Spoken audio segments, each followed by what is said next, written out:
여러분 안녕하십니까? 25년도 제1기 교과를 저희들이 공부하도록 하겠습니다. 이번 기 동안의 총 제목은 사랑과 공의의 하나님입니다. 오늘 그 첫 번째 시간인데 제1과 제목은 넘치는 하나님의 사랑입니다. 그 내용의 요약 및 핵심을 제공드립니다. 기억절입니다. 호세아 14장 4절의 말씀입니다. 내가 그들의 반역을 고치고 기쁘게 그들을 사랑하리니 나의 진노가 그에게서 떠났음이니라. 예수님이 예언하신 대로 베드로는 그분을 3번 부인했습니다. 부활하신 후에 갈릴리 바닷가에서 예수님은 제자 베드로를 만나 주셨고 그가 3번 부인했던 것처럼 네가 나를 사랑하느냐고 3번 물으셨으며 그 경험을 통해서 베드로를 진정으로 회복시키셨습니다. 시간과 장소를 막론하고 하나님께서 우리에게 던지시는 궁극적인 질문이 있는데 그것은 내가 나를 사랑하느냐라는 질문입니다. 이 질문에 나는 어떤 대답을 할 것입니까? 일요일입니다. 합리적 기대를 넘어선 사랑. 하나님은 우리에게 내가 나를 사랑하느냐고 묻기 전에 이미 나를 먼저 사랑하시는 그러한 분이십니다. 하나님의 우선적인 사랑이 있기에 우리가 그 사랑에 반응하게 되는 것이지요. 성경에는 합리적인 기대를 넘어선 하나님의 사랑의 얘기가 다수 등장합니다. 그중 한 예를 들어보도록 합시다. 출애굽기 33장 14절 15절인데 여호와께서 이르시되 내가 친히 가리라. 내가 너를 쉬게 하리라. 모세가 여호와께 아뢰되 주께서 친히 가지 아니하시려거든 우리를 이곳에서 올려 보내지 마옵소서. 금송아지 숭배를 통해서 이스라엘은 하나님께 반역했고 모세는 그 의미로 십계명이 기록된 2 돌판을 깨뜨려 버렸습니다. 그런데 백성들의 반역에도 불구하고 하나님은 그들을 버리지 않으셨습니다. 그분의 무한한 사랑으로 그들을 용서해 주셨고 다시 받으셔서 그들과 약속의 땅까지 함께 하시기로 약속해 주셨습니다. 이 얼마나 놀라운 하나님의 사랑입니까? 나 같으면 이런 배신자들을 용납할 수 있었을까요?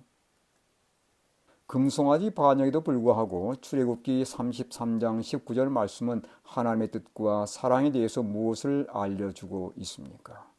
출애굽기 33장 19절의 말씀입니다. 여호와께서 이르시되 내가 내 모든 선한 것을 내 앞으로 지나가게 하고 여호와의 이름을 내 앞에 선포하리라. 나는 은혜 베풀 자에게 은혜를 베풀고 긍휼히 여길 자에게 긍휼을 베푸느니라. 나는 은혜 베풀 자에게 은혜를 베풀고 긍휼히 여길 자에게 긍휼을 베푼다는 이 말씀은 하나님이 원하는 자에게만 은혜를 베풀고 긍휼히 여긴다는 그런 의미가 아닙니다. 다시 말하면 예정설의 의미가 여기에 포함되어 있지 않다는 말입니다. 은혜를 받을 자격이 없고 긍휼히 여김을 받을 자격이 없는 자들이지만 하나님은 은혜를 베푸시며 긍휼히 여기시는 분이심을 강조하는 그러한 표현입니다. 이것이 곧 합리적 기대를 넘어서는 하나님의 사랑에 대한 표현이라는 것을 기억하시길 간절히 바랍니다. 오늘 소지입니다. 짝사랑. 호세아와 그의 아내 고멜의 얘기는 이스라엘의 불충실과 영적 음행에도 불구하고 여전히 당신의 백성을 사랑하시는 하나님의 짝사랑에 대한 생생한 실물 교훈입니다.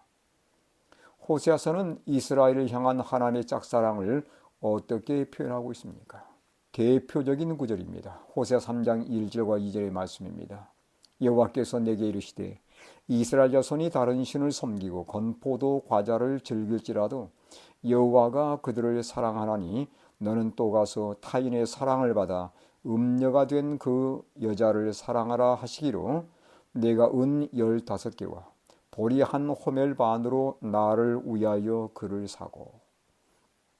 하나님은 호세아에게 우상을 섬기고 음녀가 되어버린 고멜을 사랑하라고 말씀하셨습니다. 호세아는 은 15개와 보리 한 호멜 반으로 고멜을 샀는데 보리 한 호멜 반, 여기서 한 호멜은 은 13개에 해당이 됩니다. 보리 한 호멜반은 은 15개에 해당되는 금액입니다. 따라서 은 30으로 고멜을 다시 사온 것입니다. 예수님은 은 30에 팔렸지만 그 몸값으로 죄된 모든 인류를 다시 사신 것입니다.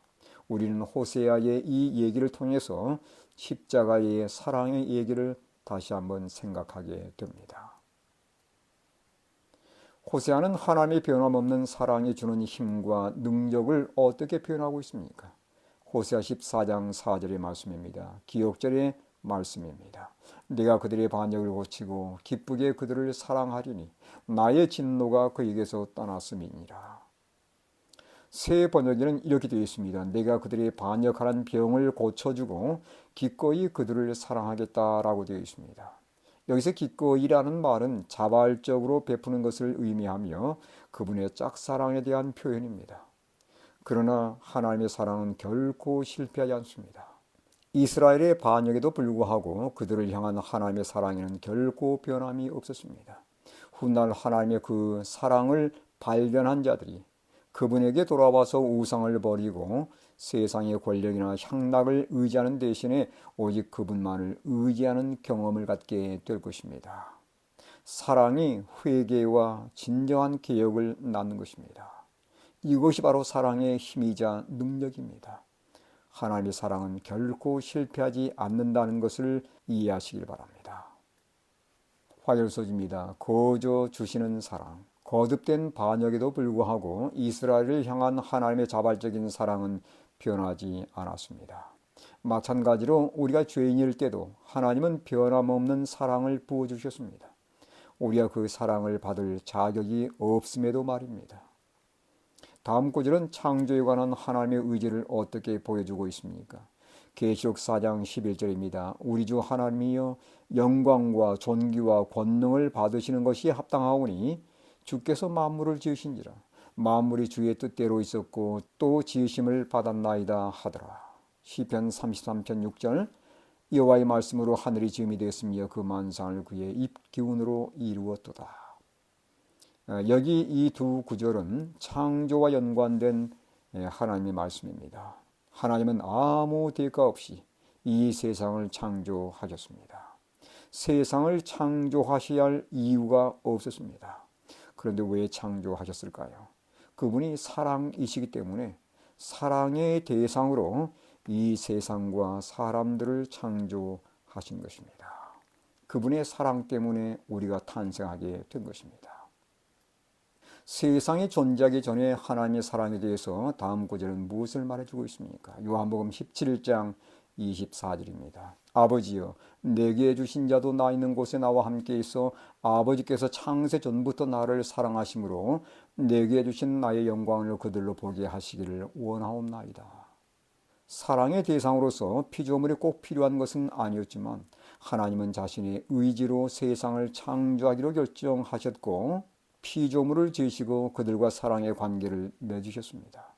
아담과 하와가 범죄한 후 그들은 하나님의 사랑을 받을 자격이 없어졌지만 그럼에도 불구하고 사랑의 하나님은 탕자를 애타게 기다리는 아버지의 심정으로 타락한 자녀를 돌이키고자 여전히 사랑의 끈으로 그들을 이끌어 주셨습니다. 그 하나님의 사랑은 오늘날 실수 많은 우리에게도 동일하게 역사하고 있는 그러한 사랑입니다. 수요일 소지입니다. 부름받은 자는 많으나 선택된 자는 적음. 하나님은 천사와 사람을 지으실 때 그들에게 자유의지를 부여해 주셨습니다. 그리고 그 자유의지를 가지고 그분의 사랑에 자유롭게 반응하게 하셨습니다. 즉 그분의 사랑을 받아들일지 거부할지 선택할 수 있다는 말입니다. 혼인잔치의 비유에서 우리가 그 내용을 살펴보겠습니다. 혼인잔치의 비유에서 하나님의 끈질긴 사랑은 어떻게 드러나 있습니까? 마태복음 22장 3절로 4절을 먼저 보겠습니다. 그 종들을 보내어 그 청한 사람들을 혼인잔치에 오라 하였더니 오기를 싫어하거늘 다시 다른 종들을 보내며 이르되 청한 사람들에게 이르기를 내가 5천을 준비하되 나의 소와 살찐 짐승을 잡고 모든 것을 갖추었으니 혼인잔치에 오소서 하라 하였더니 마태복음 22장 9절입니다. 네 거리 길에 가서 사람을 만나는 대로 혼인잔치에 청하여 오라 한대. 혼인잔치는 구원의 잔치 자리를 의미합니다. 하나님의 끈질긴 사랑은 그 잔치 자리에 사람들을 모으고자 초청하는 것을 결코 포기하지 않습니다. 여기 잔치 자리에 사람들을 계속 불러 모으는 이 장면은 하나님의 포기하지 않는 사랑을 우리에게 다시 한번 말씀해 주고 있습니다. 혼인잔치 초청을 거절한 자들이 있는가 하면 혼인잔치에 참석은 했지만 예복을 입지 않아서 쫓겨난 자들도 있었습니다. 혼인잔치에 참석한 모든 자들에게 예복이 제공되지만 그는 그 예복을 입지 않았습니다. 그런 예복을 받았지만 입지 않기로 스스로 선택한 것입니다. 혼인잔치에 비유해서 예수님이 결론적으로 주신 말씀은 무엇입니까? 마태복음 22장 14절의 말씀입니다. 청함을 받은 자는 많되 택함을 입은 자는 적으니라. 청함을 받은 자는 잔치에 초대를 받은 사람을 말합니다. 택함을 입은 자란 초대를 받아들이기로 선택한 사람입니다. 사랑의 하나님은 모든 사람들을 혼인잔치에 초대하고 계십니다. 그것도 끈질기고도 간절하게 말입니다. 그러나 그 초대를 받아들일 것인가 거절할 것인가는 개인의 선택, 다시 말하면 자유의지에 달려 있는 것입니다. 모든 사람이 부름받았지만 선택된 자, 즉 부르심을 받아들이기로 선택한 자는 안타깝게도 적은 무리라고 이 하나님 말씀은 우리에게 제시해주고 있습니다. 목요일 소지입니다. 우리를 위해 십자가에 못 박히신 마태복음 22장 혼인잔치 비유에서 보았던 것처럼 하나님의 간곡한 초대를 받아들이기로 선택한 자는 많지 않았습니다. 마태복음 23장에서 예수님은 유대인들을 구원의 길로 간곡히 초대하시는데 그 내용을 살펴보도록 하겠습니다. 예수님의 간곡한 초청에 유대인들은 어떻게 반응했습니까? 마태복음 23장 37절의 말씀입니다.